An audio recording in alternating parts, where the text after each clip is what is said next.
No, stop it. You're so annoying. You're so annoying. I gave it too much power. No! Alright, I'm gonna end this. No. Get off of my building. Alright, you were getting soda. Hey, what's up? Yes, quick song.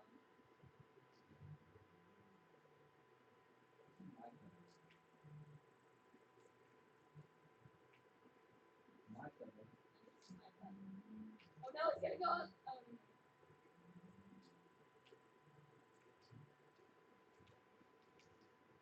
Oh no. Oh wow.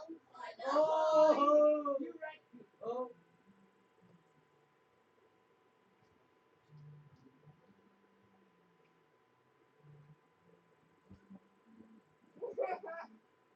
Get wrecked. Oh no. Oh no. No!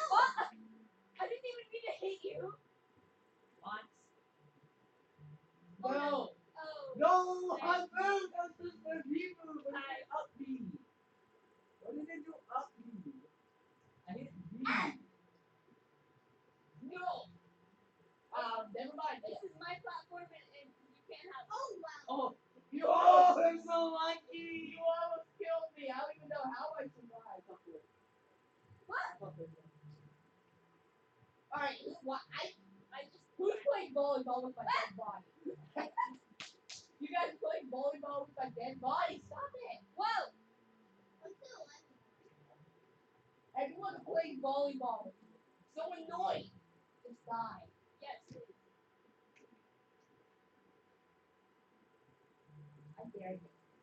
Why are you gonna do that? Wow.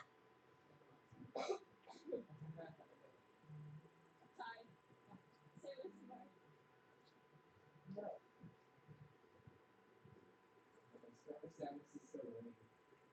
Not anymore.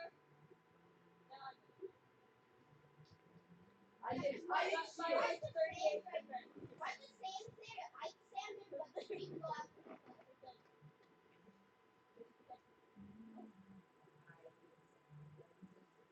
Stop playing volleyball.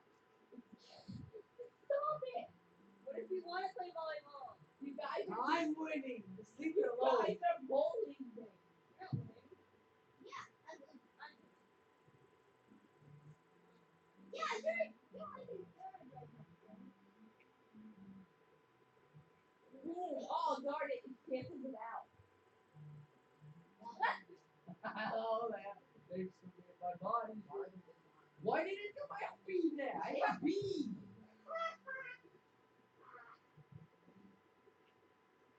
off. Not forward. That's mine. I claimed it. That is too small. I know. You guys dodged it. No! Thank you. Please. We're just let's just back to this. No.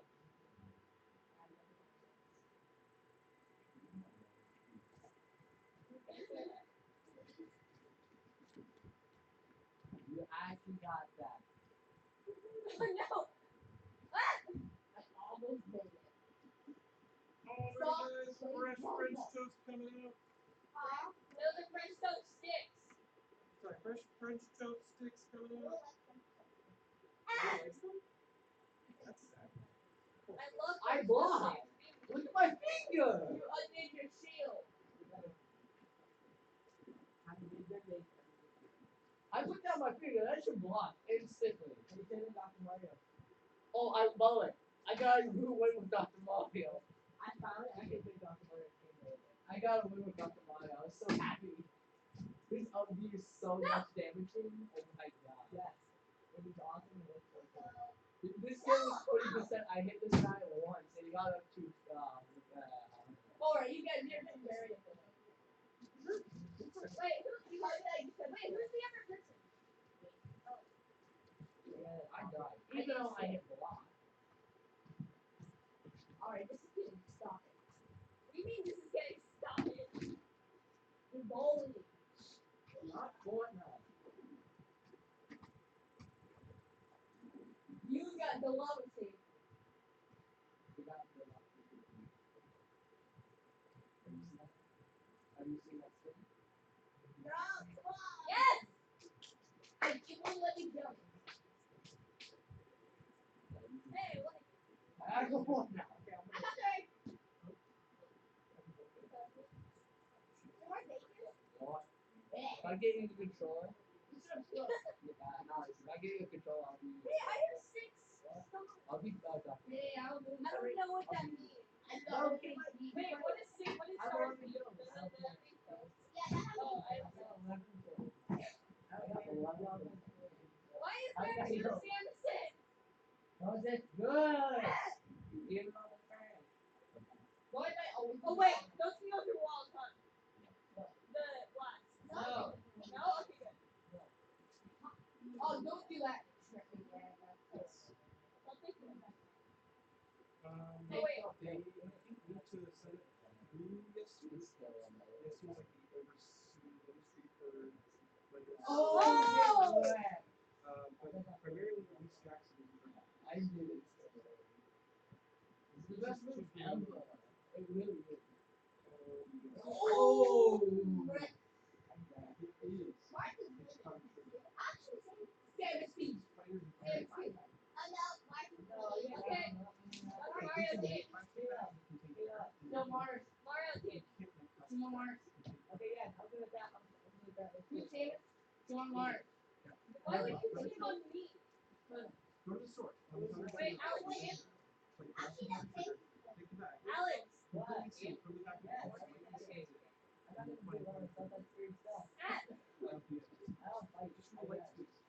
You can order anything off Amazon and get a bubble pack. It costs them like a fraction of a penny. You freeze it, and then nothing comes out of the bag. And you can track it. Powdered sugar? Yes. That depends on how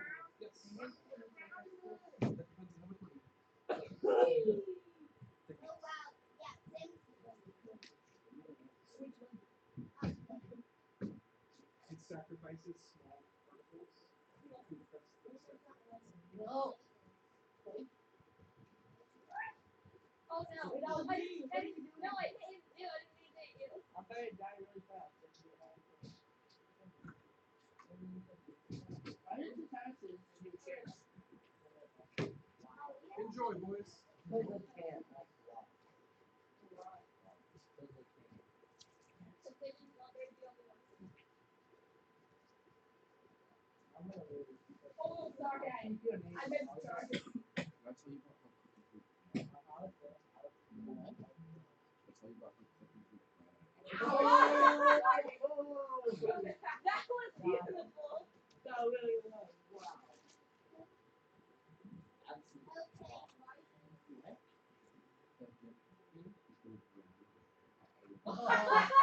That was amazing. That was also beautiful. Remember when I told you you were gonna cook with your wife? Yeah. So one time, one time we stayed in the crackhead. Yes. But how do you get out of the hand? Like you can put it away. Don't. Just tap A a bunch. Why would you tell him?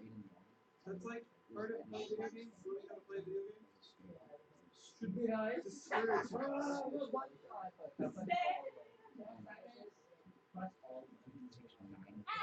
I don't care what. No, I don't. This is where I meant to Take them out one at a time. That's what I said to do.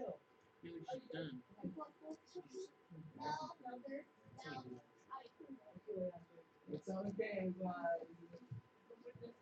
Some people are playing volleyball with my body. Like shooting.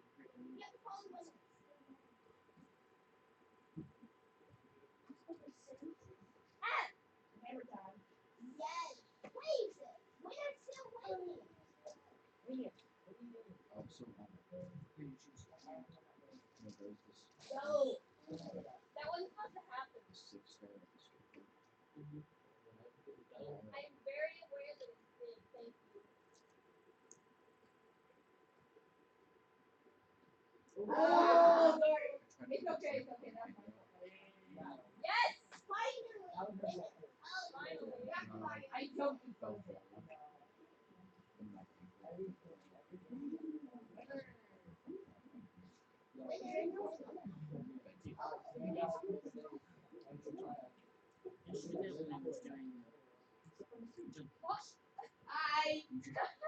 I made a terrible mistake. Especially in the final.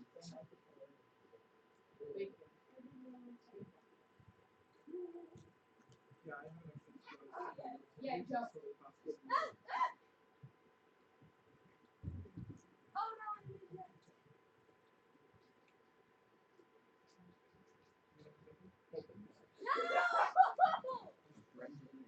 No!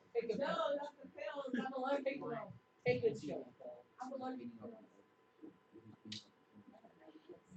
I think as much as I didn't want to live under this school, I think I always cared about how to I got rectified. It's like, no, I didn't really hate you. No, no, wait, no, I did. I actually did.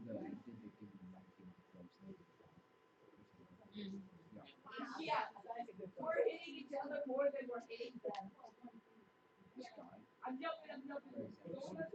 What? Well, I forgot we can go. I told you guys I don't push it. All right, guys, if you have any opinions at all about what we should eat in our midweek Bible studies we're going to do during the summer, you should visit the white laptop and input your answer. No, don't kill me. You got to choose between mac and cheese, tacos, When do we the get chicken nuggets, No, and the no. donuts. How else will we I decide? just want to get Baby women. Chicken and donuts? Baby women. That's a pretty good combo. You like chicken and waffle? Sure. All right, knock them up. Knock them up.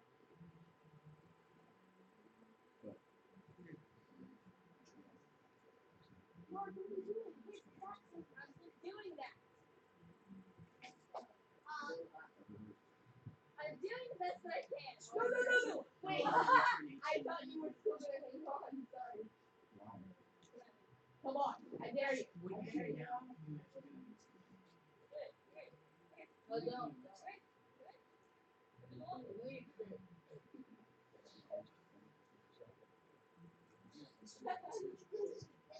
Do it. Do it. Come to the wall. Come to the wall. Come to the wall. No, you're supposed to start. You're gonna lose, so No. You can do it. You can do it. No, I did not need to die. All right, I'm done. Oh. That was so stupid. You did that one. Please, please. No.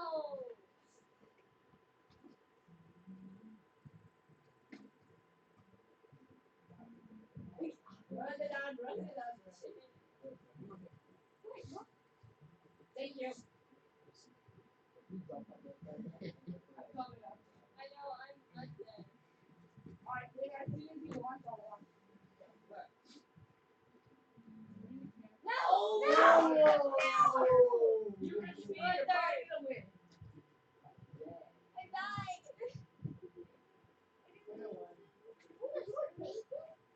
Take it. no more though. Oh man, I didn't put a timer on the French toast sticks. Well, I can't wait to actually eat some Mexican food.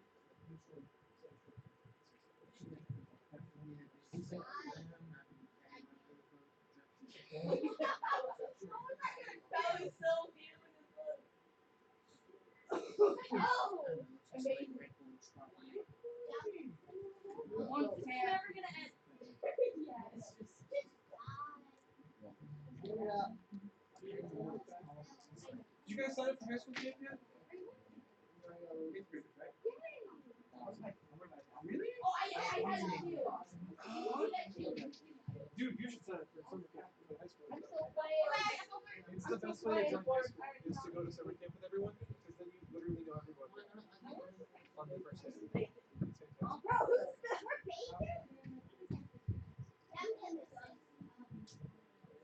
You got so close.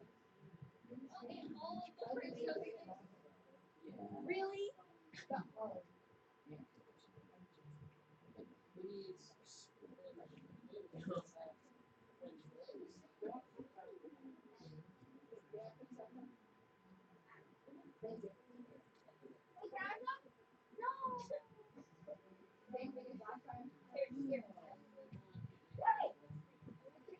Last time I knew you got peanut butter on these.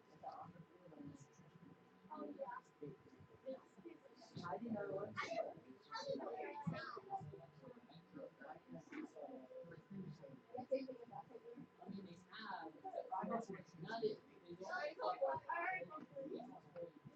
Oh, yeah, yeah, yeah.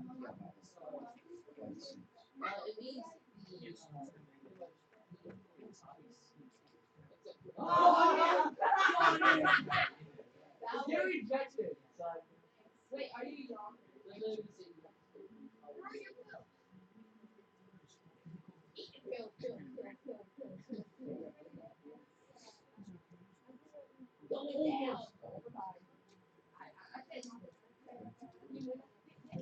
There was a kid in there.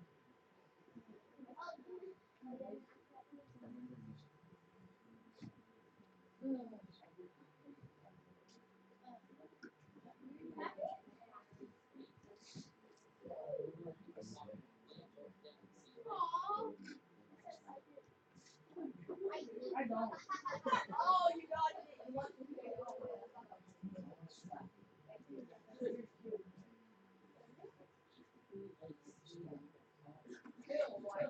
With his pants down. He's like 2 years old.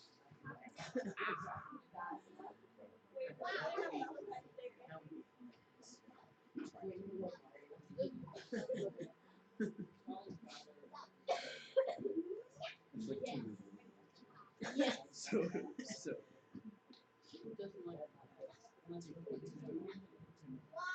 How did that not kill you? How did it kill me? Literally. Just make it better.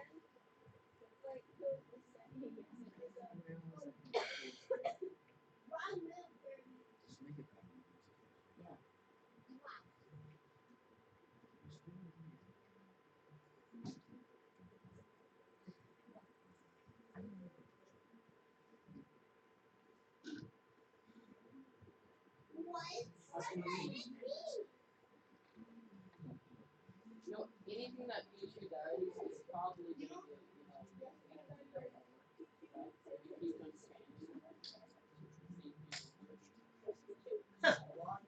going to like any electric cat with Pichu does damage to students. So that, it's kind of sad. Yeah, look.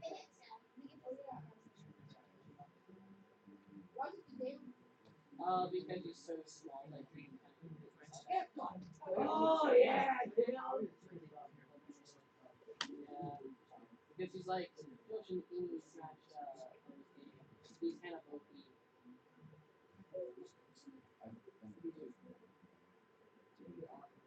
Like there are some people who are just mean. It's really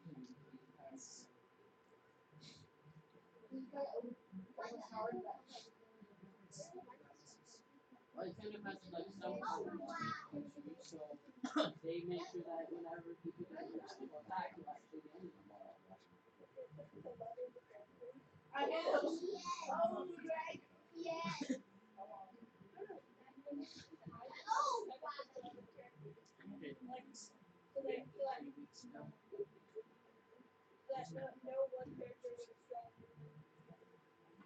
in the most uncomfortable situations. I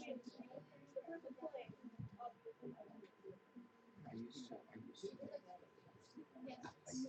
Okay. Oh, he kicked him.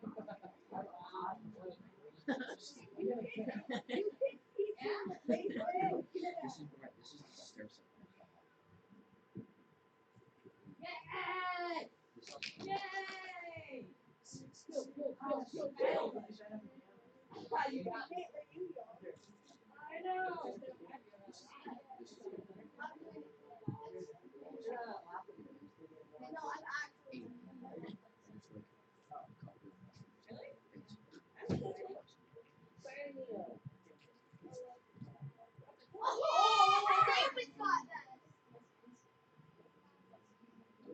What's that? What happened to 37?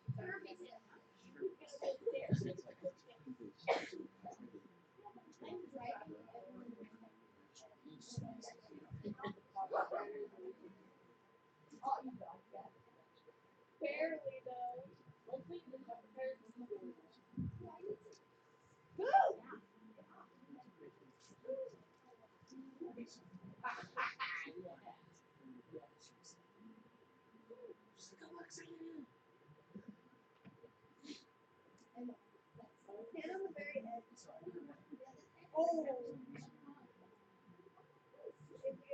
I dare you.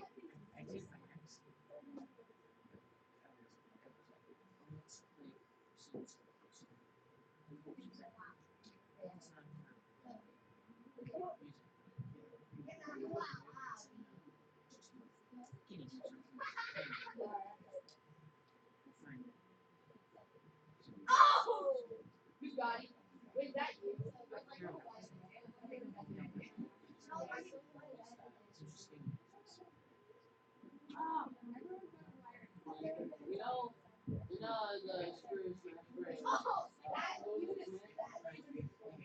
Someone could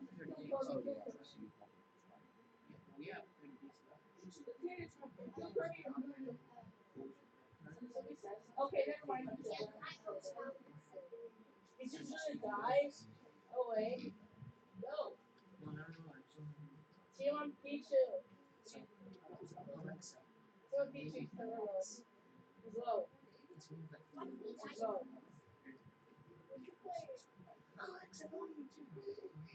Pichu's go. No, okay,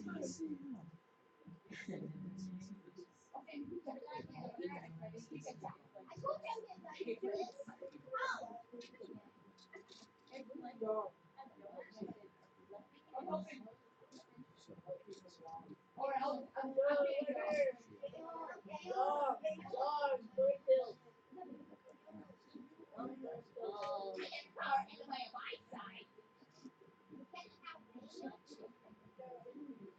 These are your pills. I didn't want to say. I'm telling them to open. Like open.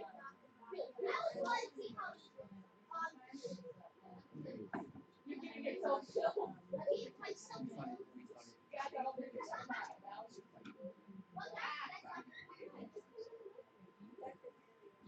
Okay, you guys annoying. Get out of here. Get out of here. You can't stay here.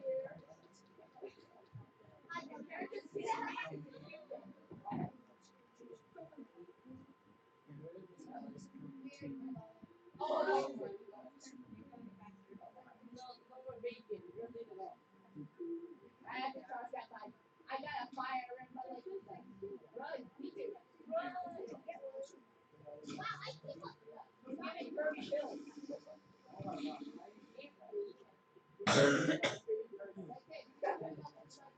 Never give Kirby pills.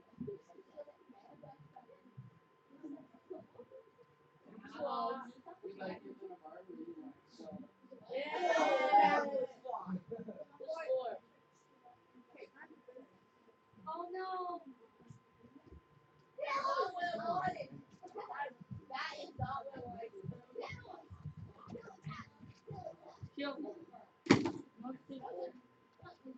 I mean, there is a game called CUD, but you know. No drug dealers are allowed. This is California. Yes, do that. I don't have to. Yeah, there you go. Yeah.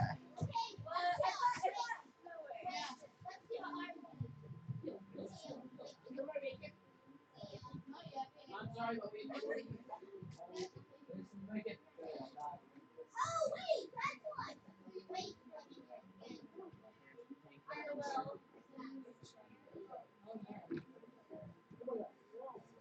Yeah, got you the win. I got horse. Wait, I got horse. I got horse. Look at that. Oh, I win. Yeah, thank you. You killed yourself. Didn't you? Hey, change your name. Change your name. Hey, yeah, change your name. My name.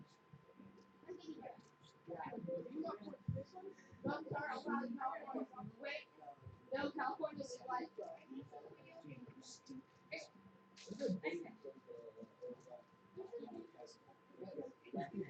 okay, that's seriously annoying.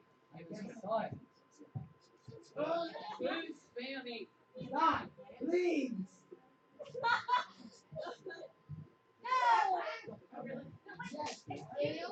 Yeah, it is. Yeah, buddy. What? Are you kidding? Are you kidding? You got six? Oh, yeah, I'm right now. Like the people who are having 2018. I got those bills to pay those bills. Yay! All of those remind me of that. That video makes me happy. Because there's a part in it where there's some part you just have to say kill, just that's how you get it.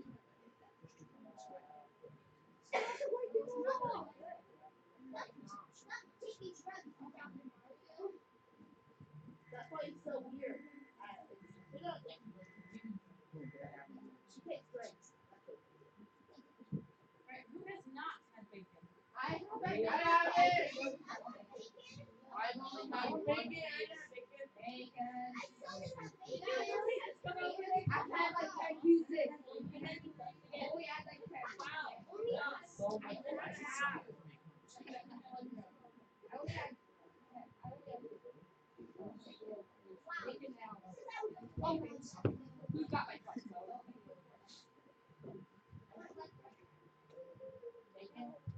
Why should play 3 Fortnite? cents. Absolute crap. Bacon. One player. I don't want to eat. Bacon. I must have my bacon. I got you, Nate. Oh, Yeah, get my bacon for it. You keep new shoes on. Get out of here. Get my bacon, Hunter. I got you, Nate. No! Young Guns Young Guns don't want to die. That's the way I Exactly. I was very I'm both Young Guns don't want it, but still it sucks. Zach is probably the old guy. That's so cool. Young Guns still sucks. Don't give me drugs, Dr. Mario! It's not drugs, it's a prescription medication. Oh, it's not. It is bad. It doesn't do 120 though. It does like 10. Yeah, it used to do 100. Not anymore. No, it didn't. Drugs I never did 100 games.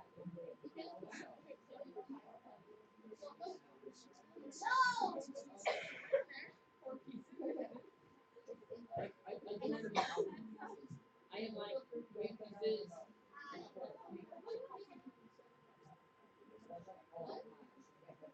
At this rate, Kirby's gonna die.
Oh, I did it too far. I'm sorry.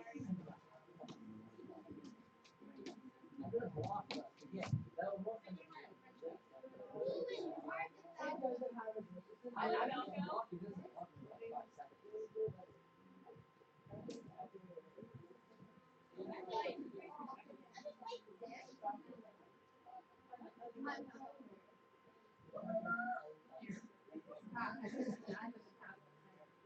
Yeah, that's very cool.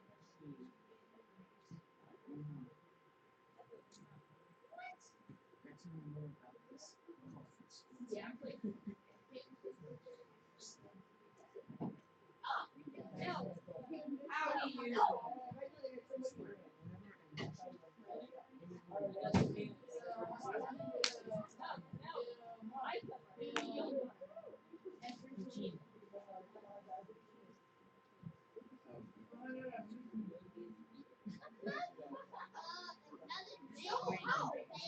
you?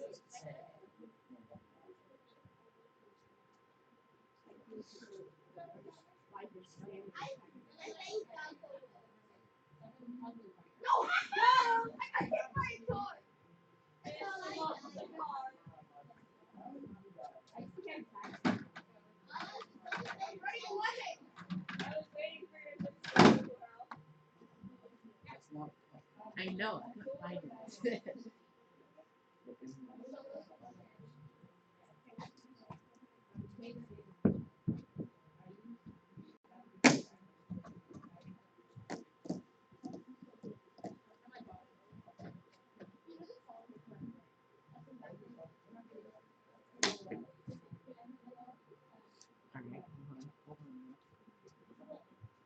All right, hold on. You gonna play no hockey? In the interest of time, if anyone wants to watch the videos of what camp is like, you should come watch it now before we start. Okay. Whatever.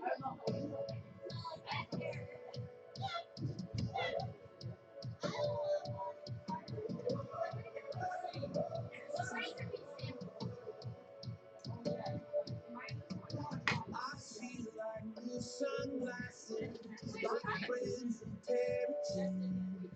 I feel like taking chances. I feel a lot like 17.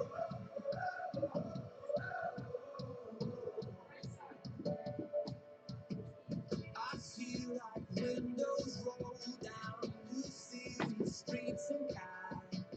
I feel like anything can happen. We were kids. I feel like when I close my eyes, don't even care if anyone sees me dance. Like I can't fall, and you don't even blink. Time is running, like a horse skip, like an airplane, like a one-way trip on an aeroplane. When I feel that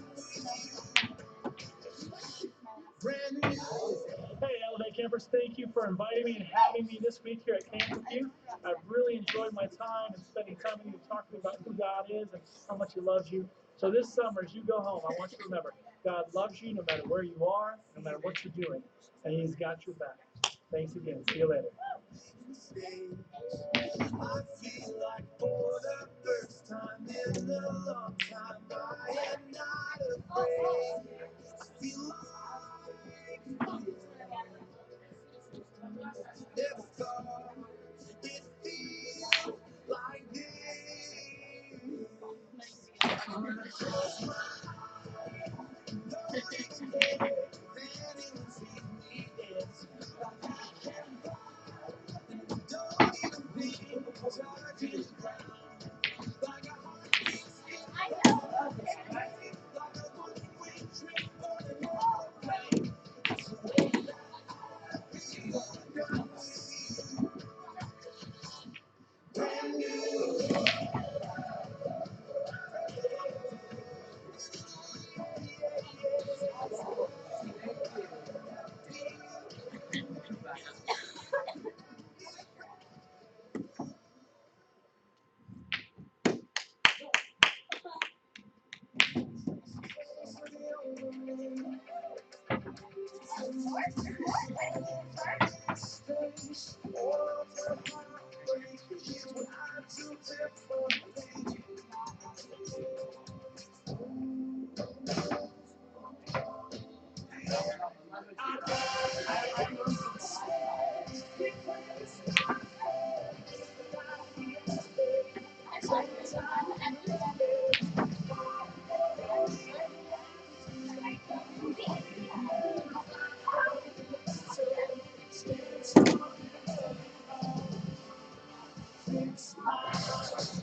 there another one?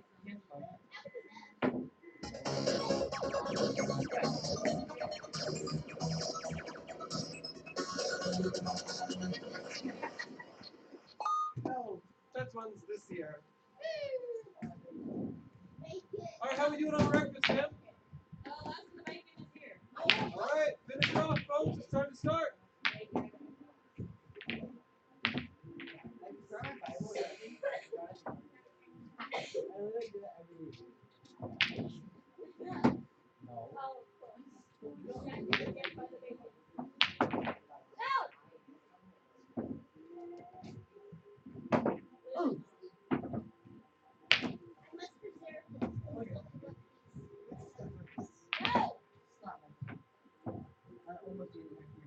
I hate that move a lot.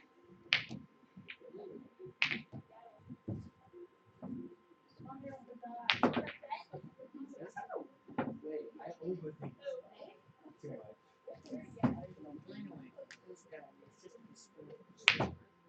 Well, yeah, because he wasn't gonna stop spamming the one move.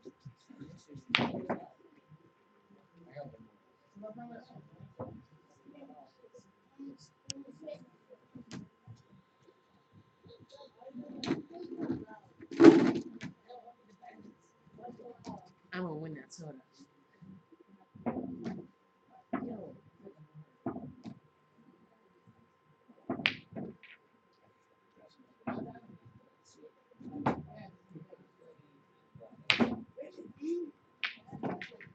Oh my god. Oh, Sammy, stop. Pizza please.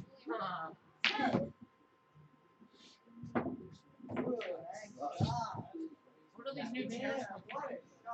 Yeah, you are genius. I can't believe I just done that. Oh my god. Thank you.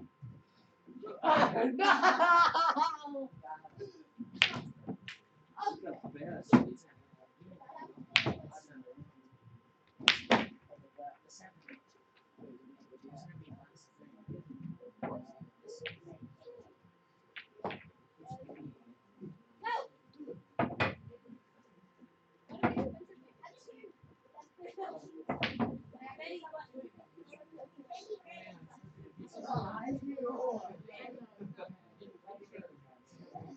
I make it good too. Hey, my fight.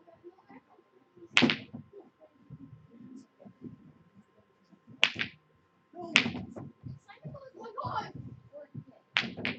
Oh, yeah. Oh no. No! Oh, we shot. Oh my goodness. They got good tense. I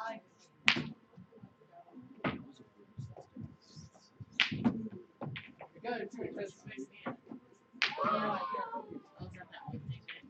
I couldn't grab the ball. I grabbed the ball like this, I pulled it off through the view and get out of my hand. Now it's just fine.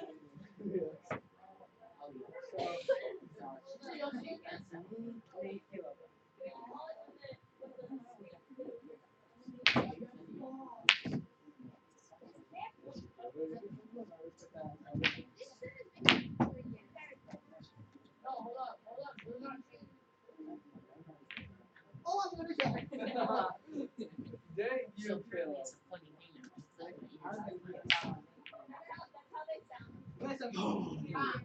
Just gets so red. Are you my destination? Strong.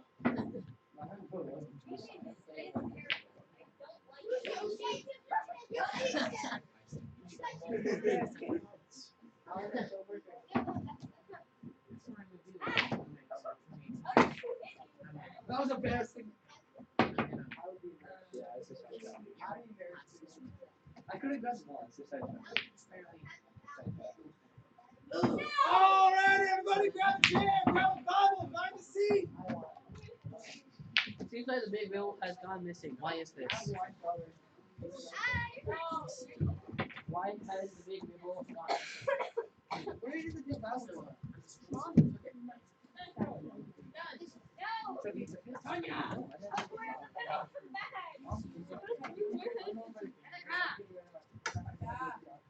Wow. Yes.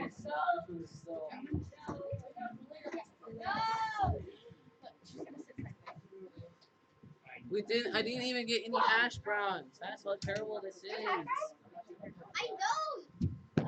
You're in the. Yo. Oh, you're gonna trade chairs? Why?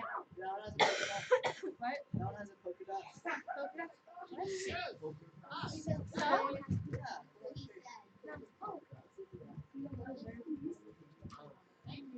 Alrighty. And did you run downstairs? You did. You're awesome. Oh, there's the big Bible. There it is.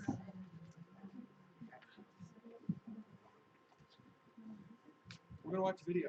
Oh. Yay! Then we're gonna talk about it. Oh. No. And then I have stuff for you. No. Oh no, it's good. You It's just good read today. tonight. It's good tonight.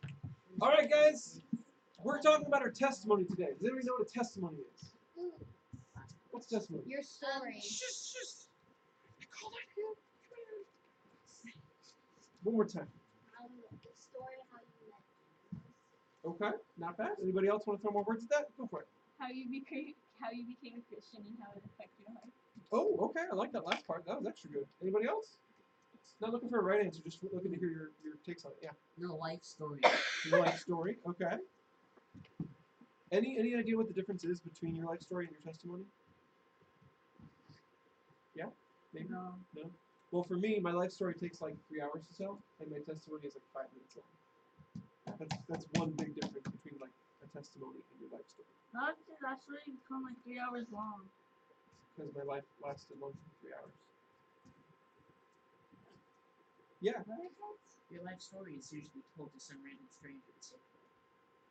As is your testimony. All right. That's it. Let's go ahead and watch the video. We'll talk more. Video? There's the video. It's right there. Preparing a 2-minute testimony. God has given you a powerful tool to share Christ, and it is something no one can deny. What is it? It's your testimony. A testimony is your story about your encounter with Jesus. When you share your story, it gives people hope that God can do the same for them. To begin, ask yourself this question. Why do I love Jesus? What has Jesus done for me that no one else could do? Answer that question in 2 minutes, and that is your testimony. It's all about your encounter with Jesus. Now here's how to prepare it. Start with a great introduction. This is one sentence that captures everyone's attention. Next, talk about your life before your encounter with Jesus. Mention 1 or 2 sins that God convicted you of, and tell how you realized of your need to repent. Then explain what happened during your encounter with God. Explain how you talked to God and how you repented and gave your life to Christ. Now you can share what happened after you encountered God. Explain how Jesus changed your life, showing the contrast to how you were before. For example, if you struggled with hatred, tell how Jesus helped you to forgive. In your conclusion, declare in a single sentence something that will challenge your listeners. For example, Jesus radically changed my life. and I know he can change your life too. Here are a few tips for you to remember. Limit your story to 2 minutes. Talk about Jesus, not just God, and share your story with passion and sincerity. And there you have it. Now, prepare it, practice it, and proclaim it. Alrighty. I have some more tips for you. I'm going to leave up on the screen. Last week we did these. Who's here for these ones? I did. Literally just, oh, okay, there we go. I was just saying, one half the room is great. So last week we did these. These are introspective. These are to look at yourself. They were kept private. It was for you to think about where you're at with Jesus right now. That is completely different. This week we're going to be doing these, and you're going to have to write answers you're comfortable with everyone reading and hearing, because the whole point of this is to share it with people. And so in practice of that, we're going to share it today with each other. So the way you write this should be the way you would tell someone out loud, in public, with whoever might overhear you. Does that make sense? This is not some personal, secret, deep, dark thing. This is literally what you're willing to broadcast. What are you willing to put out there? Does that make sense? Okay. I'm going to pass these out. I already did most of mine last service, so I've got some examples, but I kind of don't want to share my examples with you guys. Because the point of this is for it to be yours, and I can help you with the wording, I can help you with phrasing, I can help you with spelling, I can help you with all that, but I can't answer any of the questions for you. If I answer even one of the questions for you, it's not yours. And that's the whole point, is for this to be your testimony.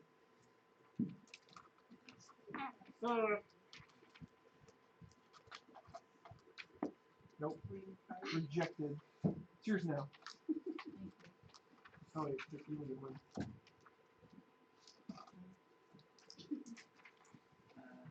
Yeah.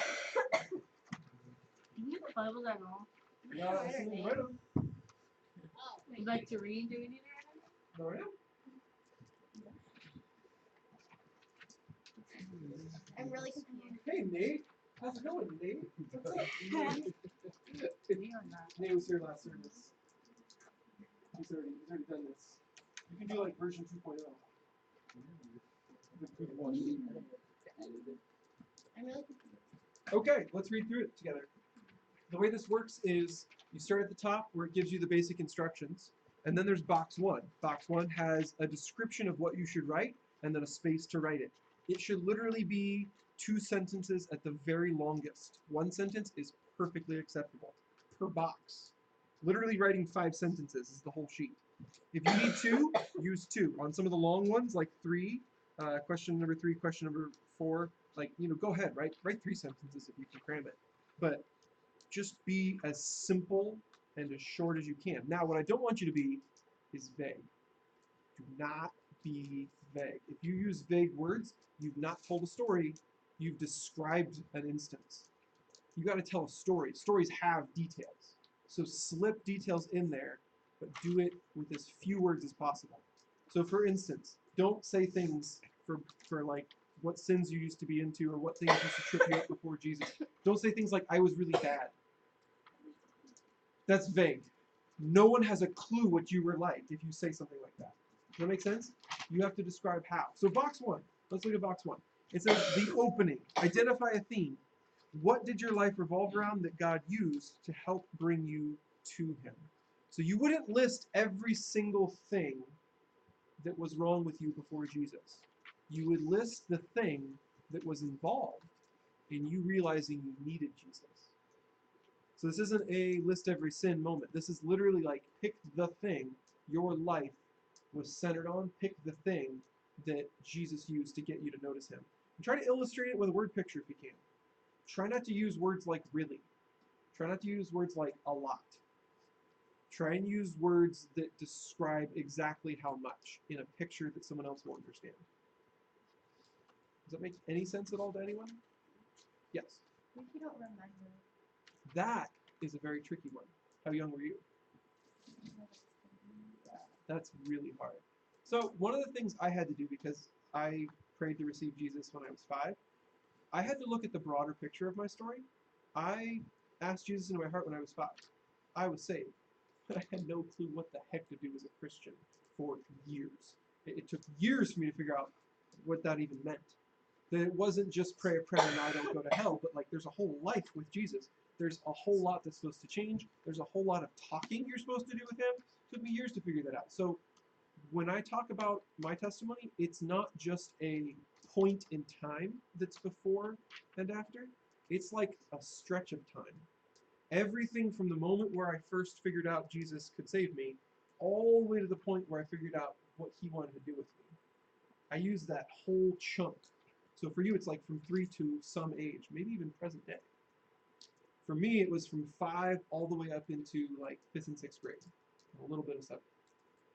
Does that make sense? So for me, it's a whole range. I talk about the before includes some of that time in the middle, and my after includes some of that time in the middle. It's a little fuzzy for me. And some of us who were raised in Christian homes, that's okay. That's going to be the same for a lot of us. If you were raised on stories about Jesus since the time where you could speak, it's tricky to point to, that's how I was before. It's tricky. So get creative. Don't think of it as a moment in time. Think of it as a portion of time. So like something. Can you think of what Jesus has saved you from? And not generically, not vaguely?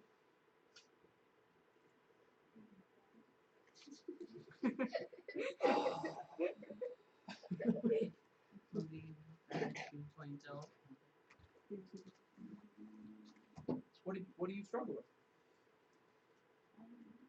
Has anything got better that you struggle with? Let me ask this a completely different way. Okay, erase all those other thoughts. Think of this brand new one. Okay. What is the earliest thing you can think of that made you know you needed him? What did you need him for? Does that make sense? Okay. Sometimes the earliest one is the point that really converts you. And there's probably like 100 of them since. But that earliest one is usually the one. It's usually what made you realize I need him. He can help me. Does that make sense? If you can't do earliest, because I know for some of us that's really a long time ago, do biggest. What's the biggest, most important thing I need him for? Sometimes that's easier, sometimes it's not. All right, raise your hand if you're still having trouble with box 1. Okay, you guys are box 1. Okay, cool. Writing it down now? Huh? Write it down now. We're gonna start reading them out. You gotta have them written down. Tell me how early. Oh yeah, we're sharing. You missed that part? Yeah, we're totally sharing. How young were you when you heard about Jesus? Like 2. Like 2. Okay, so this is really hard because 2 is hard to get memories out of. Do you remember a point in your life? Doesn't have to be when you were 2. Okay, just pick any point in your life where you went from knowing about Jesus to caring about Jesus. Can you think of a point, or like vaguely a point? Do you care about him yet? Yes. Better question. Okay. Do you remember if you cared about him when you were 2? Like, was he important? No. Okay. So now you have to figure out, where did that change? Does that make sense? And then you ask the bigger question, the harder question. Why? Why did it change? Okay. That's the kind of stuff you put in box 1. What's hard about box 1 for you? I just don't. Okay. Have you always believed in this? That's all. You can't pop out of the womb believing in Jesus. I don't know. So what got you to believe in Jesus? What was that thing? Your whole family? Yeah. So just like raised, surrounded by, talked to by Christians and stuff. Okay, cool. What was it they said that made you think like, oh, I need that? Or was it just they're doing it, therefore I do it?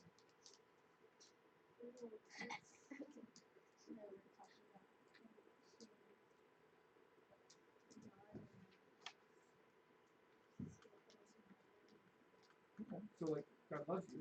He wants to do good stuff for you. Okay. Can you think about that moment where he became important and not just going to heaven was important? Like what makes him important to you now?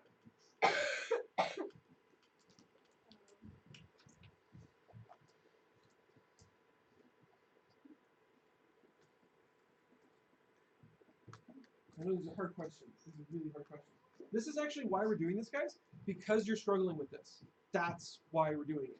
If you struggle with this, that's okay. That's good. No one is going to make fun of you for that. Everyone in this room is having a tough time with some or all of these questions. So the point is this. If you struggle with it right now in this room, when you can ask your pastor questions, what are your odds of doing well on the street with a person that you're trying to share the gospel with? Not great. So if you do it now, you work through it, you struggle, you try your butt off, and you finally get the words on the paper, then you have 5 sentences you can memorize. And if you can memorize those 5 sentences, you're done. You don't have to struggle anymore on the street. You don't have to mess with words. You don't have to try and think, why is Jesus important? Oh. You just have it. You memorize it. Good. Golden after that. Yeah. So for a question of the you could write like something that you kind of struggle with in your life that He's helping you with? Yeah. Yes.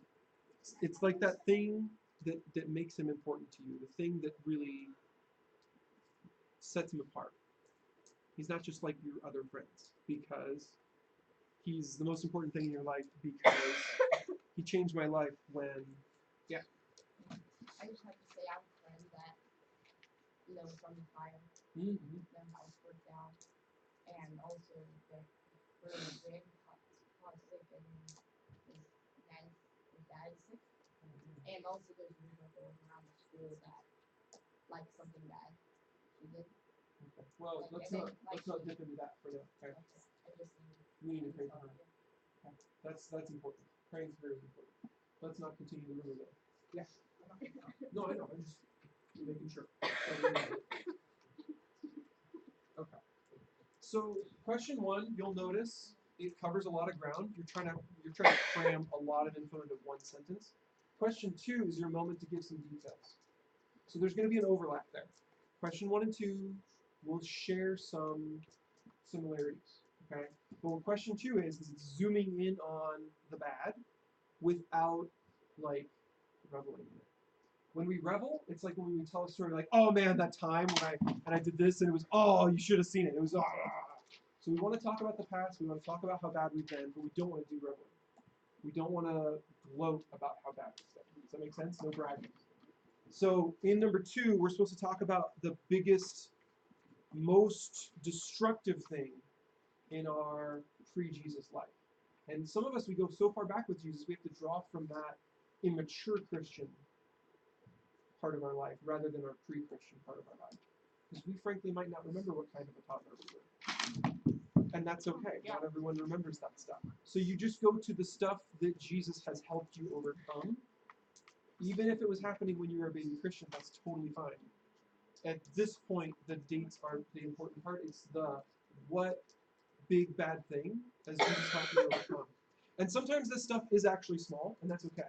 So for instance, some of us, we dealt with lying a lot as a kid. And when we were young, our lying was just constant. It flowed out of us like air. And as we overcame that, we got rid of something that wasn't killing us back then. But if we hadn't overcome it, it could be our destruction later on. A person who is habitually lying all the time will end up in a place later in life where they can't keep a job, can't keep a friend, can't keep a relationship, can barely keep a roof over their head.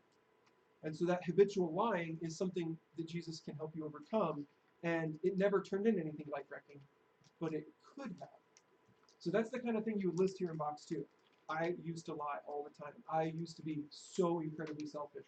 I used to disobey my parents constantly. I used to hurt people. I used to lash out at people. I used to be angry. I used to be depressed. What was the thing that Jesus has helped you to overcome? And this is not something that you need to be perfect at now.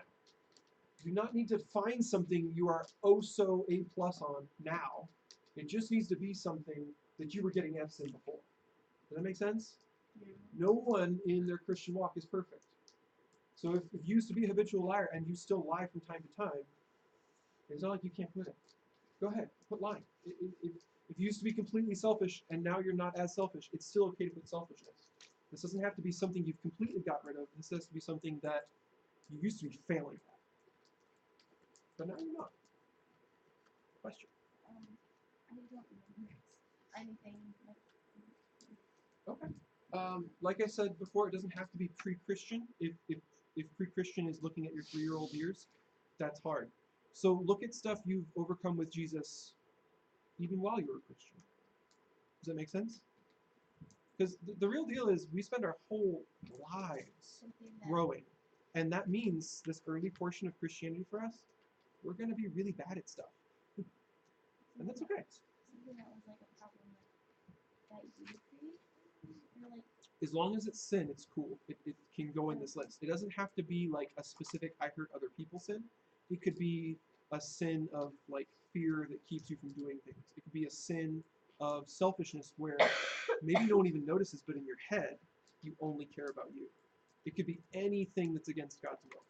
but you can't put hate down. You can put hatred down. That's a sin. Wait, What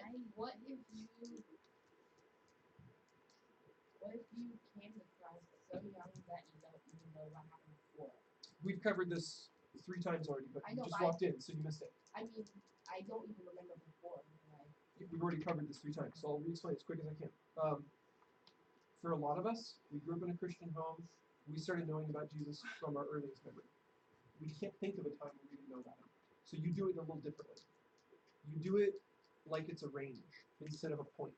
Instead of it being the point where you became a Christian and everything before that point, you talk about the whole period of time between knowing about Jesus to following him, talking to him, trying to figure out what he wants you to do, like trying to be a Christian outwardly. And you talk about that whole range. Anything before that point is totally fine to put in here. I totally wanted to follow him when I was super young. Okay, so what got you to want to follow him when you were super young? I have no idea because all I remember is What makes you want to follow him now? I'm not sure. So these are the hard questions. So these are things you got to think about, and if you can't do it in the next 25 minutes before we're done here, keep thinking about it.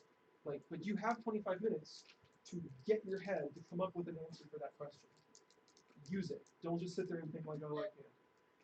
If you don't know why Jesus is important to you, start thinking now. That's important regardless of this paper in your hands. All right, question 2, putting down something that is bad, that's in your past. Putting down something that Jesus saved you from. The reason why this is important, guys, as an answer for your testimony, as a piece of your testimony, is very simple.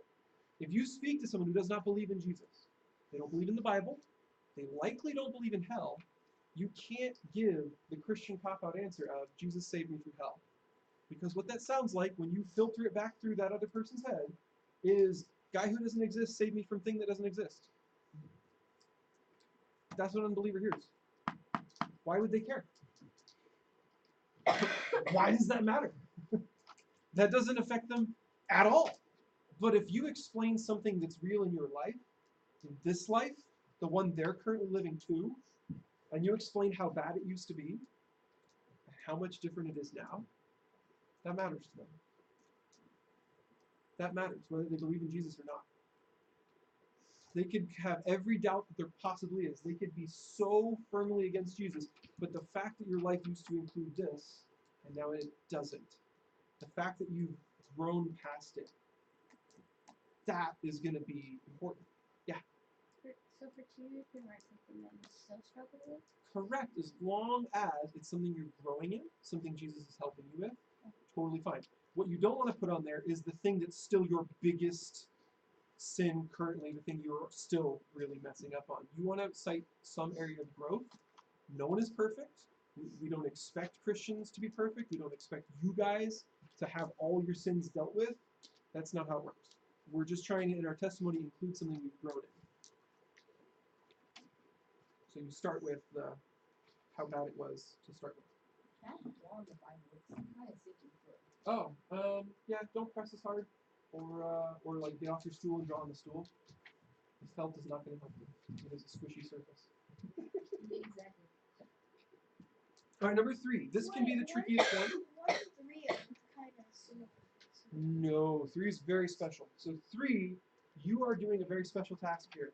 You are simultaneously explaining how you started believing in Jesus, but you have to do it in words that anyone can understand, even if they've never been to church and they know nothing about the Bible. So 3 is very critical that you write it simple and then you memorize it that way. Because it's easy as a Christian to say Christian words that no one else gets. Like, I invited Jesus into my heart and now I'm saved. Do you realize what you just said if you say that? You just asked a person from 2,000 years ago to get inside your anatomy, and somehow that didn't kill you. It had the opposite effect. What? Are you insane?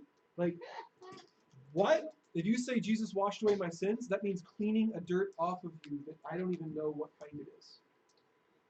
Big dirt or what? No one knows what sin is. You have to explain sin. People don't just get that magically. They're not just born with the definition of sin built into them. If you say Jesus washed my sins away, what the heck does that mean? Like, you only know what that means because you've learned what that means. If you're talking to someone who doesn't know about Jesus, they don't know what that means. So 3 is really tricky. So when you say stuff as simple as the word prayer, like I prayed, you might actually want to back up and say the words that describe what that is. So I'll give you the for instance, because this is on mine. Number 3, I prayed, comma, I talked to God in my head. You know what God is? Because that's more understandable than I prayed. Some people know prayer, they totally get it, and that's fine. And you may know the person you're talking to well enough to know, I can say prayer, they'll get it. But if it's a total stranger, don't assume. Don't make any assumptions. Just describe it. Describe it. I was told about Jesus. I was told that he took a punishment I deserved. I believed it. And I asked God to forgive me. Those are things people can actually understand. They might still have questions, but that's okay. If you're done after your 2 minutes and you say all this stuff and they have questions, good! That means they were actually listening. If they have a question, they're listening. So you didn't mess up if they don't know what you meant. It just means they actually heard you. Okay? That's okay if they don't get it. But try your best. Be as simple as you possibly can. Describe how you switched, what made you, how you actually did it, step by step, going from did not believe in Jesus to believed in Jesus. Was not following him in any way, shape, or form, did not care what he wanted, to I want to do what he wants me to. What was the process of that transformation? What did it look like? For me, I prayed, and then over the following years, I started to understand what I was actually supposed to do as a Christian. So it took me years, but that's what I wrote, because it's honest for me to say that, because that's actually how it was for me. So don't write that. Write what's honest for you. Like, what was the transforming moment? What was the steps you went through to go from not following Jesus to following Jesus? Jesus is not in charge of my life, to Jesus is in charge of my life. What was that process? For you, it could be a 10-year thing from age 2 to age 12, and you're still working on it, and you can put that. I don't know what your answer is. You have to think of your answer. Are you kidding? Did you pray? Who did you pray with? No, who, like, what was the point where you said, Jesus, save me, forgive me? Can you think of the first time?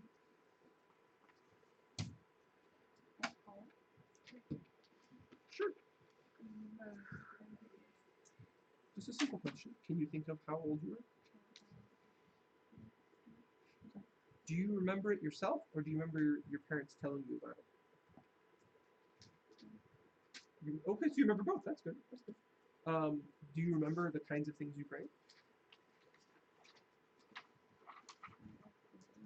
No, that's fine. I don't remember word for word either. I remember certain things. Like, I remember little details. Do you remember where you were?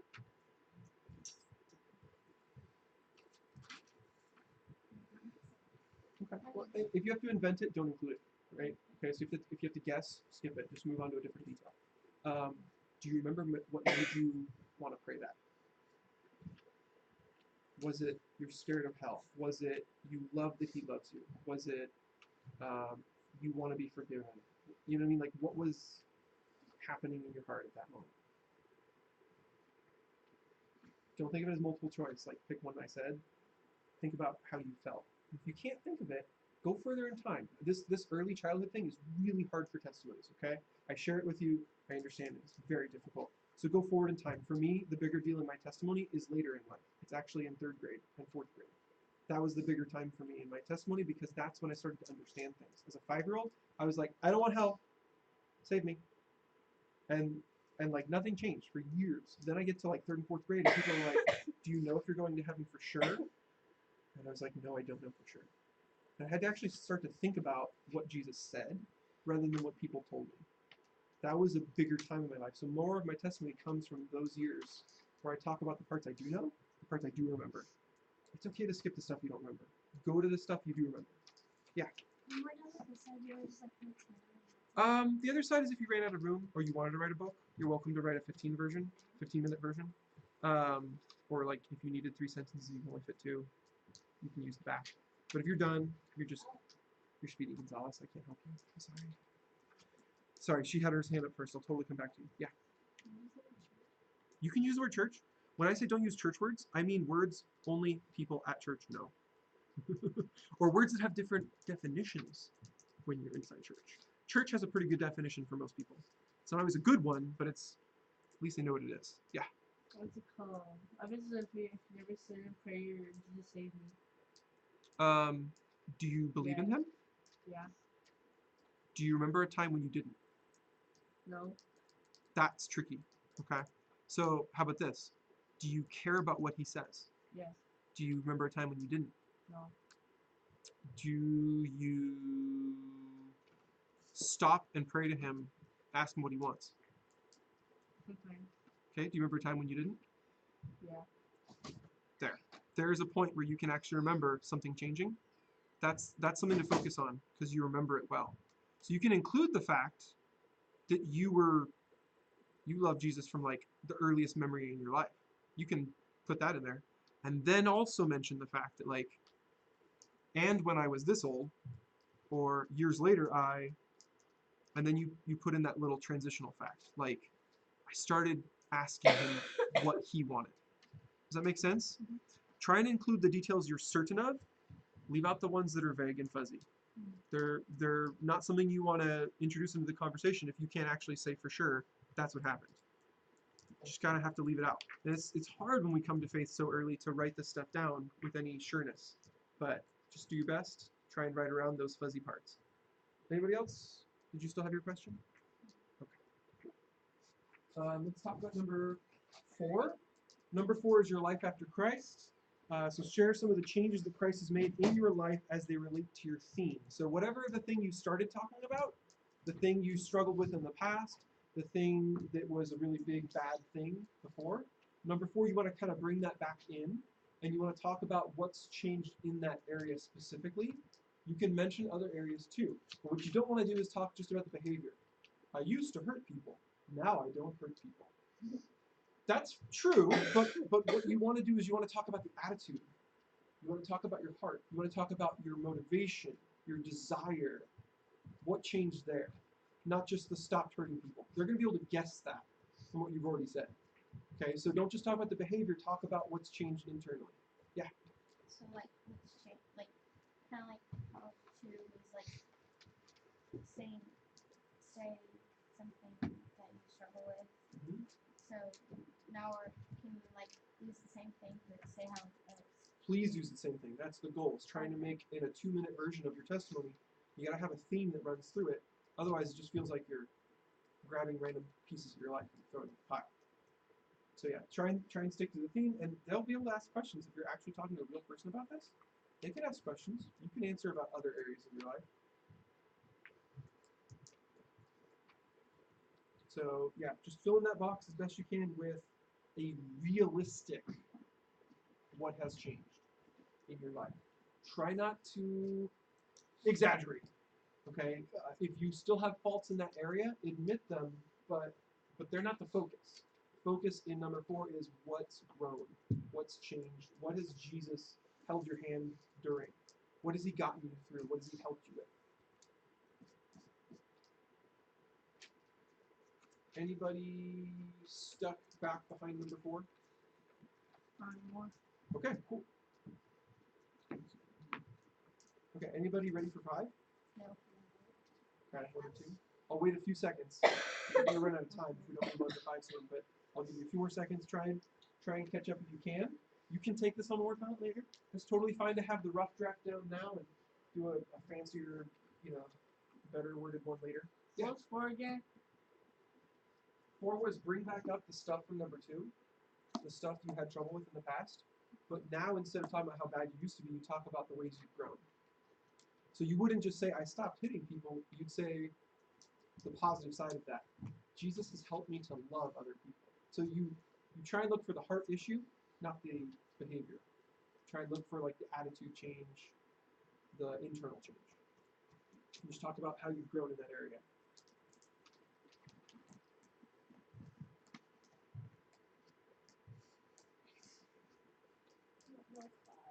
Five is really tricky. All right, so here's the deal. Number 5 says make a summary. Summary is not as important. Summary, if you actually kept this to 2 minutes, you probably don't even need it. Summary is really good if you went and kind of, blathered for 15 minutes.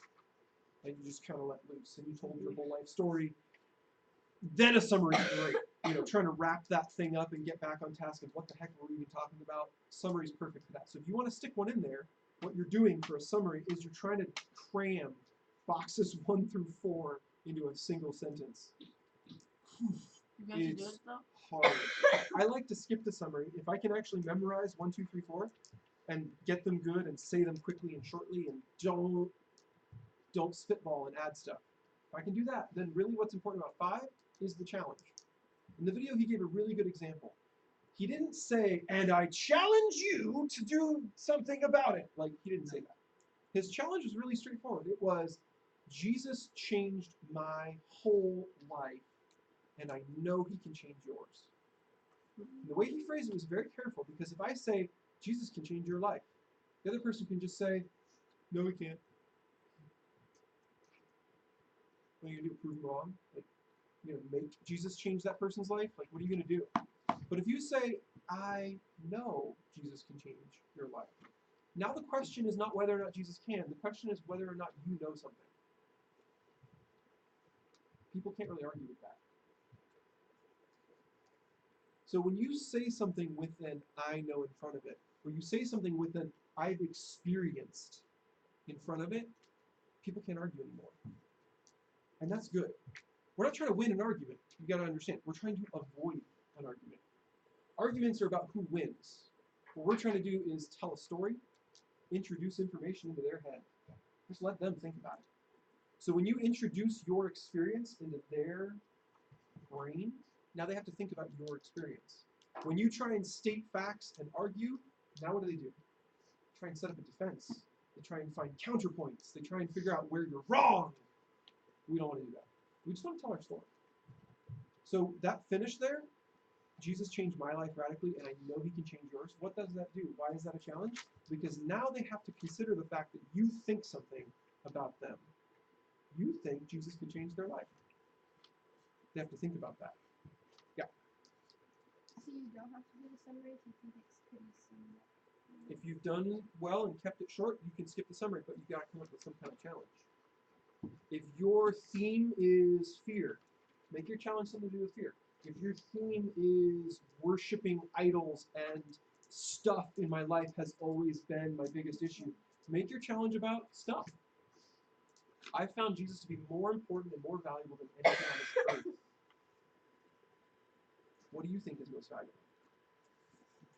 That's a really good challenge. But make it fit your theme. Like figure out what direction you've taken with your testimony.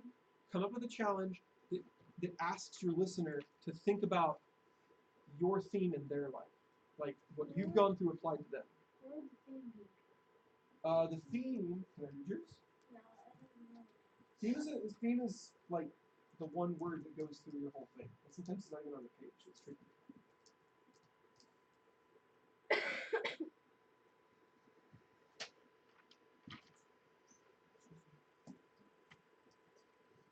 Boom. Okay. So your theme is hatred and love. So your challenge would be something to do with them experiencing hatred and love or having hatred and love. And you don't want to make any assumptions because the hatred and love concept, that theme, is very internal. So you might not be able to see the hatred and the love that they have inside them, especially if you don't know them well, right? So you don't want to make too much assumption and be like, I know you have hatred in your life. Like, back up. Don't say it like that. So come up with some way to say, Jesus replaced the hatred in my heart with a love for other people. And I know he can do that for anyone.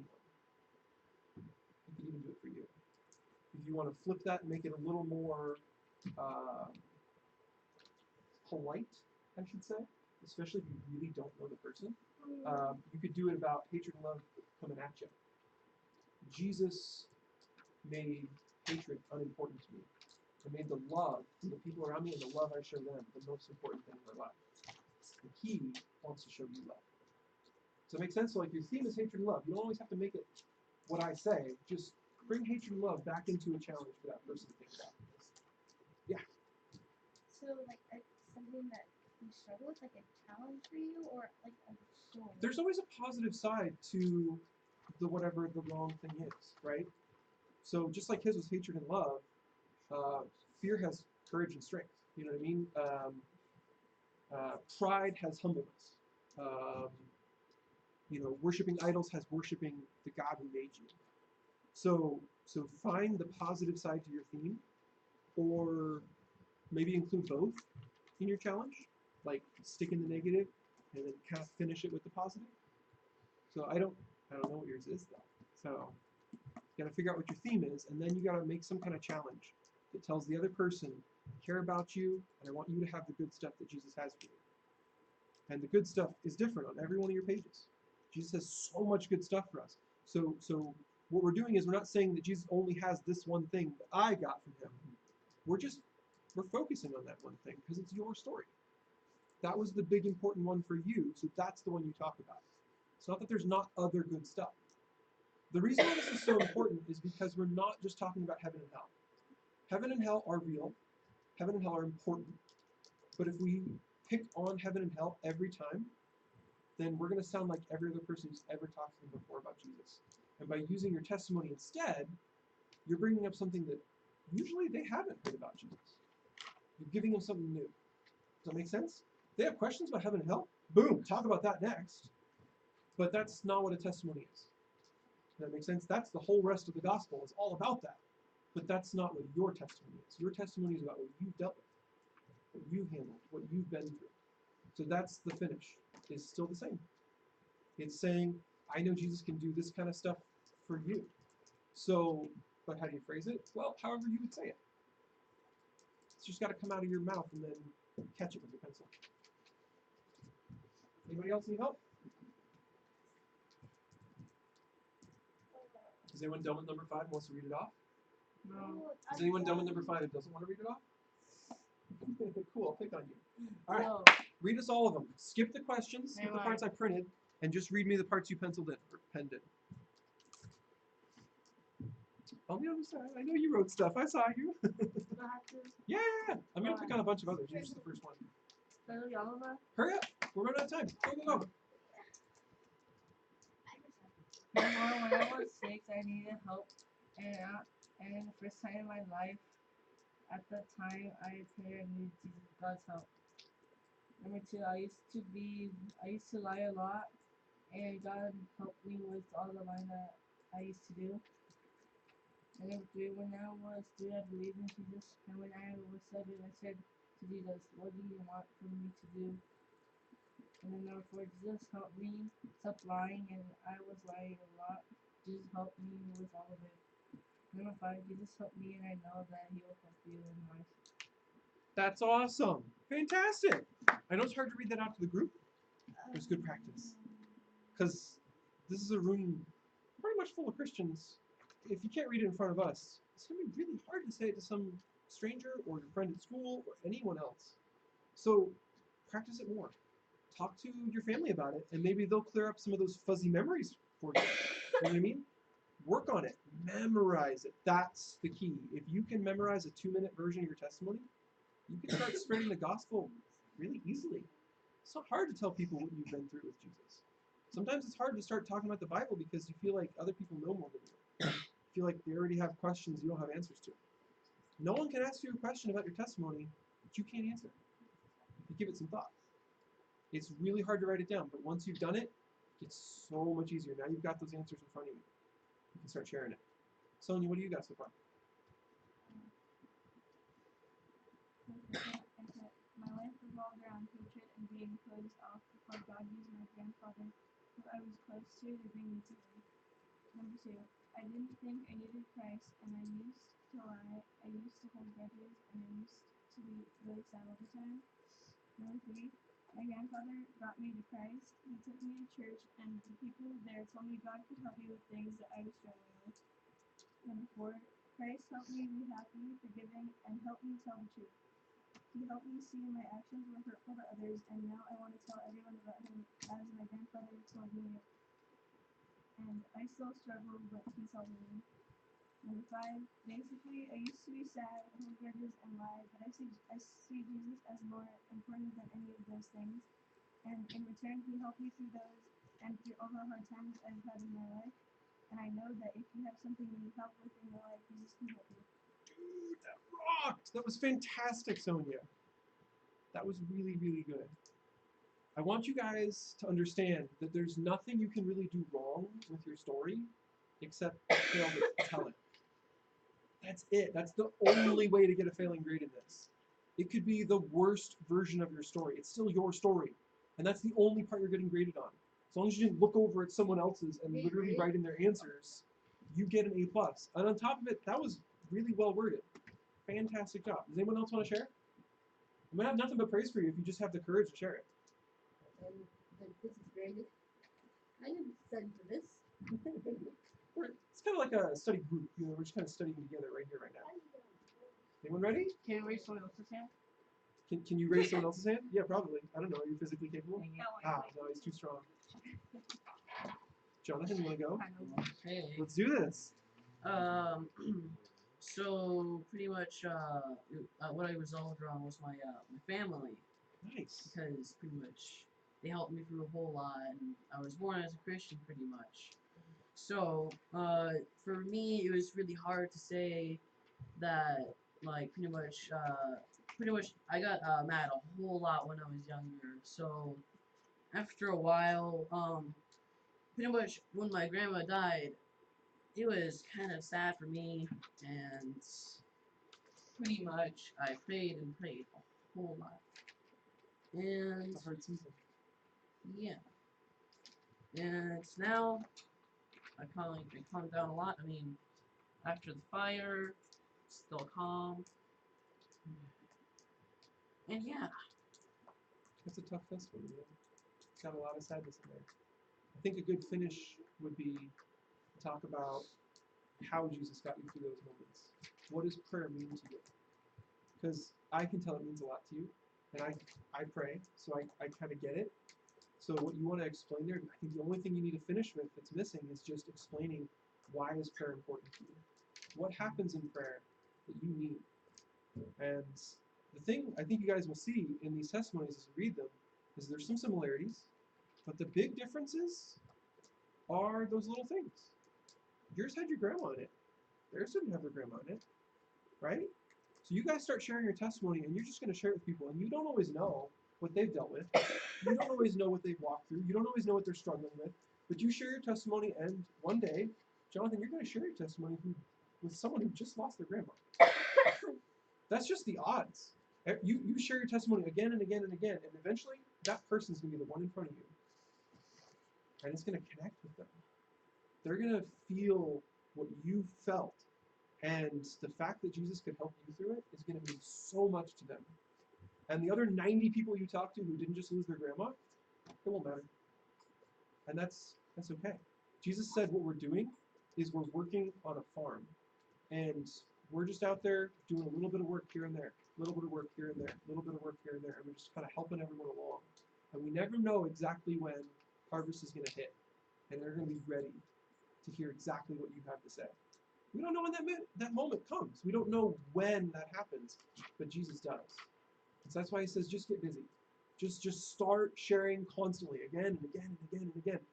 And you're going to end up hitting the person with your testimony that needed to hear it most.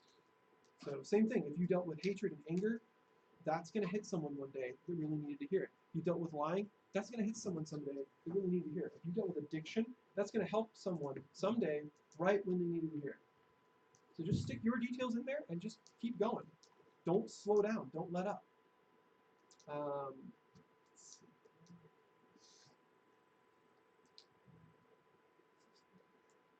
Move on, really.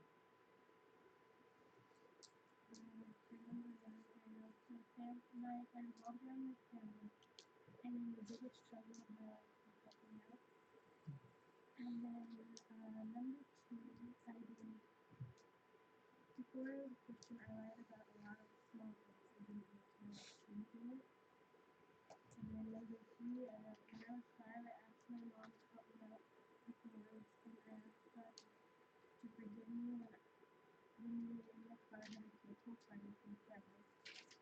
And number 4 was after I became a Christian, I had a big problem, but Jesus helped me get through that problem. And now I hate lying and pray every day for God to help me not to lie ever again.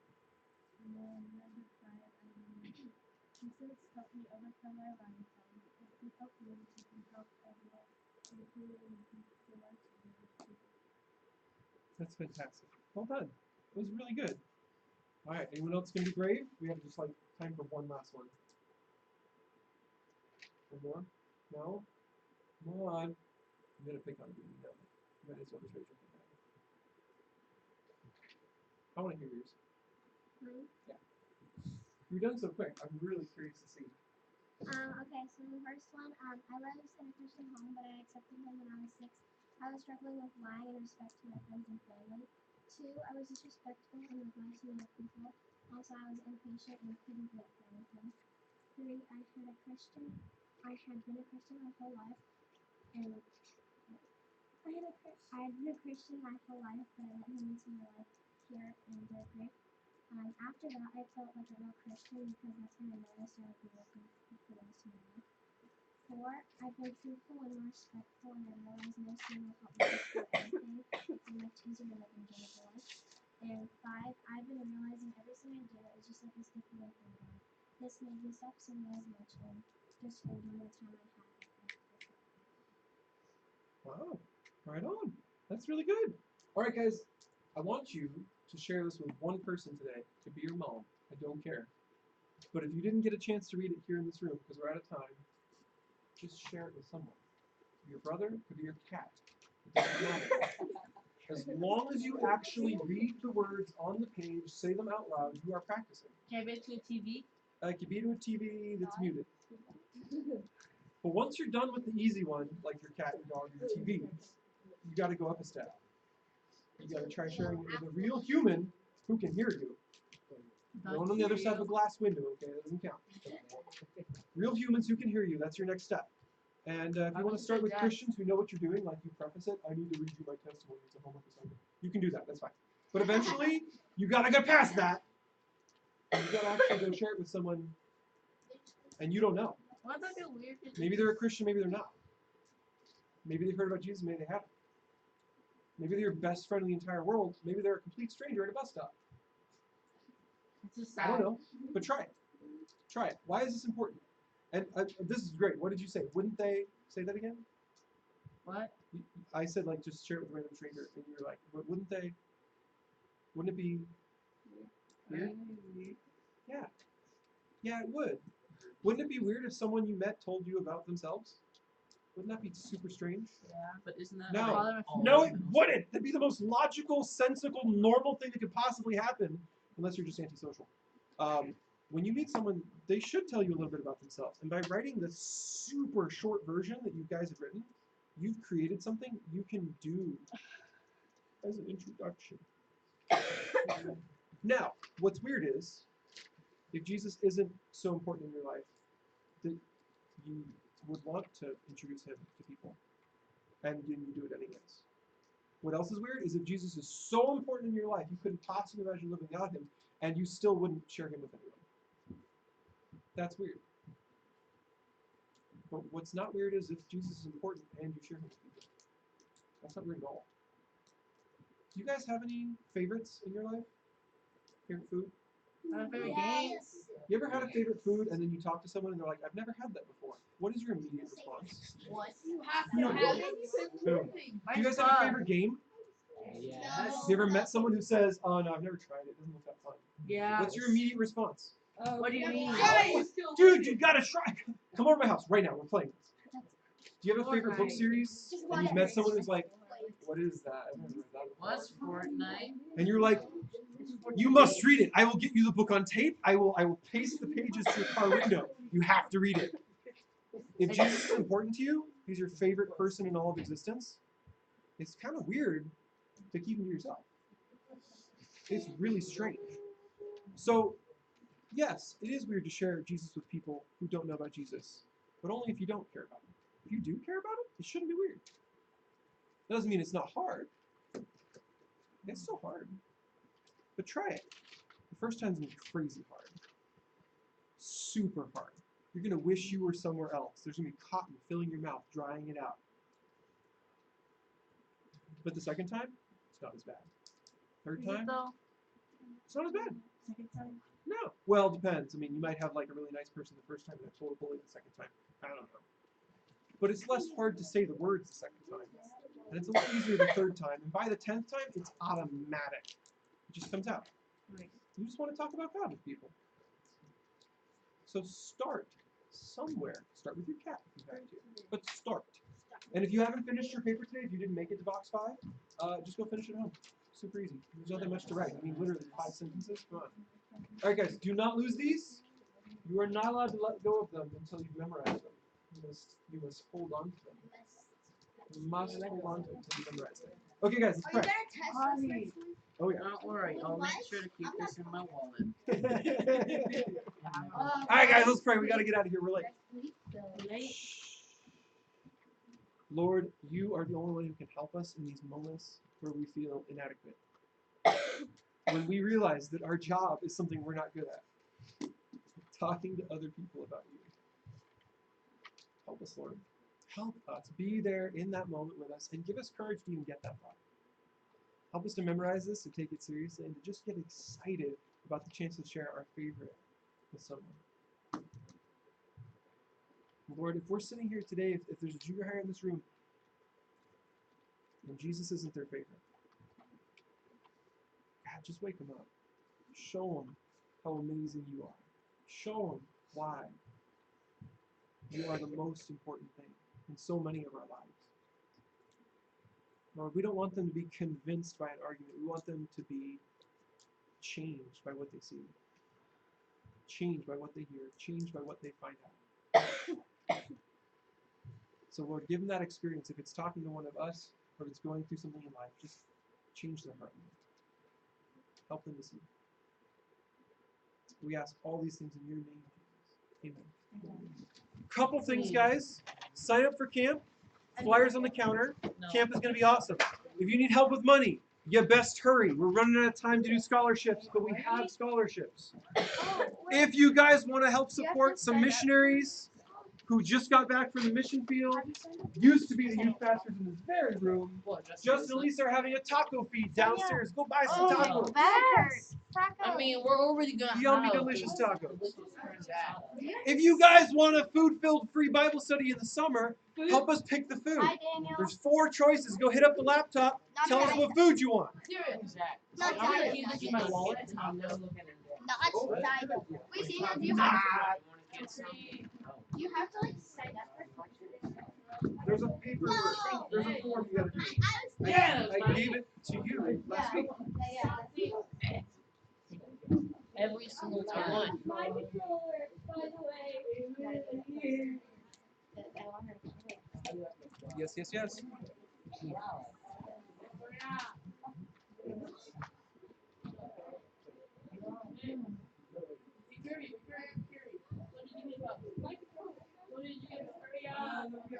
You guys should go get Daniel back to Central. it's the Yoshi battle. Yoshi battle. There you go. Yoshi battle. Yoshi battle. Yoshi battle, guys. Woo! Hey.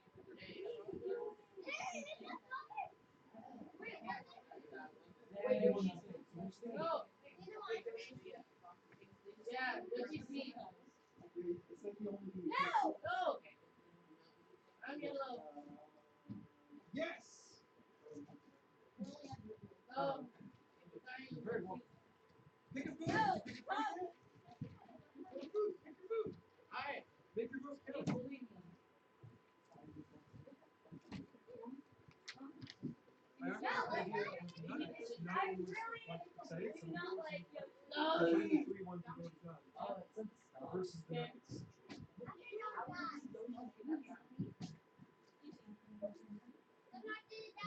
Yeah. Nuggets.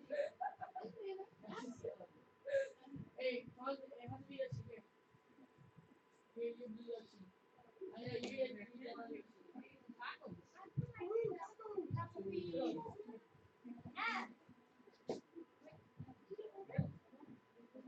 No, stop doing that.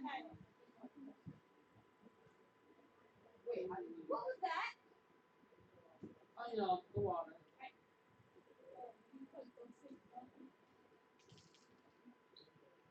No. What did I do at the top? Oh, how did you not notice that yet? Yeah, did you not? I didn't die once. Other than I died.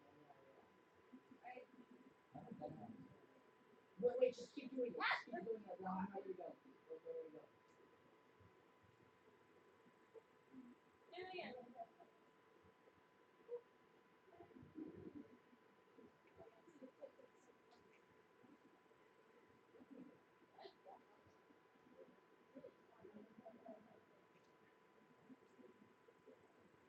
No. Close that. Yes. I got some. I got +4 and you guys all got negatives. That's so bad. I didn't die once. This is how I last. That's a lie. Oh wait, were you cooking? Wait. Stop. Wait, no, the stage selection's on right now. Why do you have handicap? Wait. Put off handicap.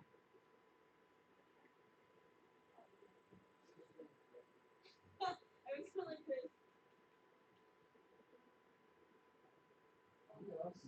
Not figure it out. Oh yeah? Bet!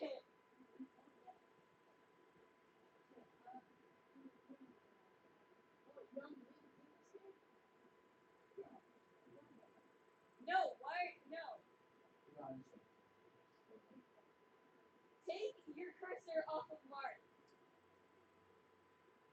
Wait, what is this? No, we don't, apparently. What is this? Come. What map is this? How do I not see it? How do I not know this is a thing? I love this stage. The Sugar One stage is the best. They're so deadly.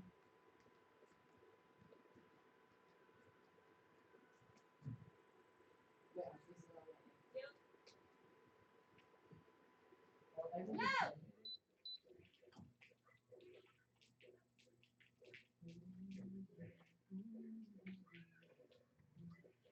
Dang it. No! I'm close to that.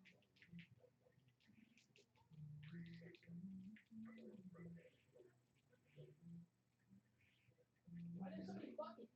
Ah! It's like Pac-Man. Stop killing me. It's annoying. Am I doing so good? Get white Mark.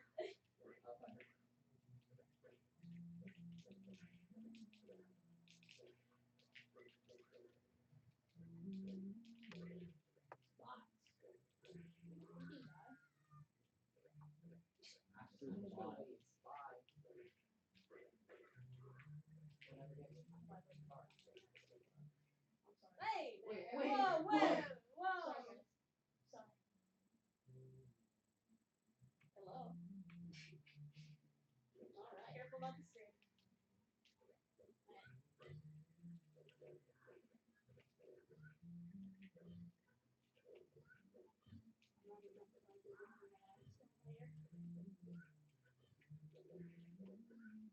My camera. Ah! You should run.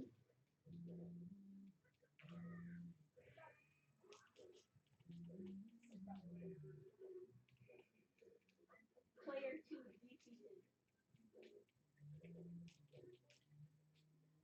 Wait, who? Is he player 2? You play your own play. One player. Shit, wait.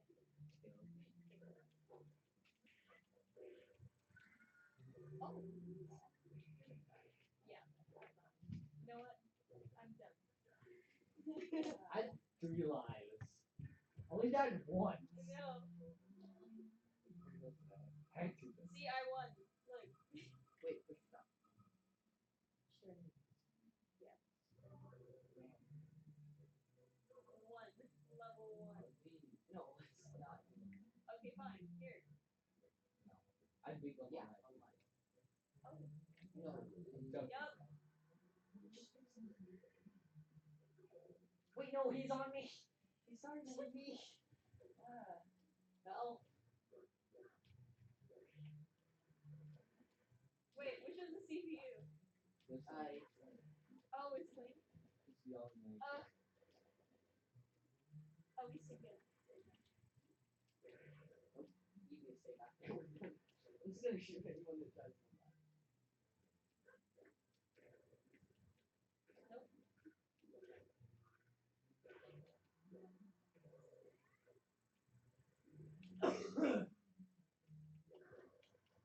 Hey. Why did it? Oh yeah, I forgot that. Young Link is too hard to beat. No.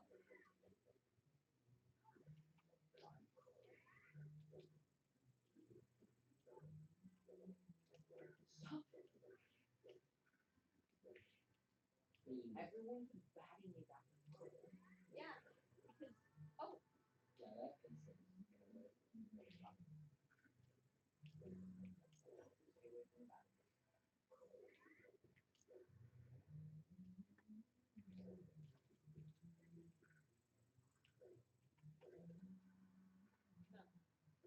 What is that?